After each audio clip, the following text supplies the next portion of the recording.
This microenergy is a byproduct. It is not a mainstream of the invention.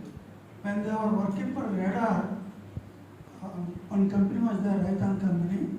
When they were working for the radar, this energy applications has invented as a byproduct. It is not a mainstream invention, and the invention is unexpected invention.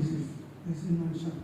Now it is we are using in the houses, we are using in industries, we are using everywhere we are using. I made a small appeal to our director.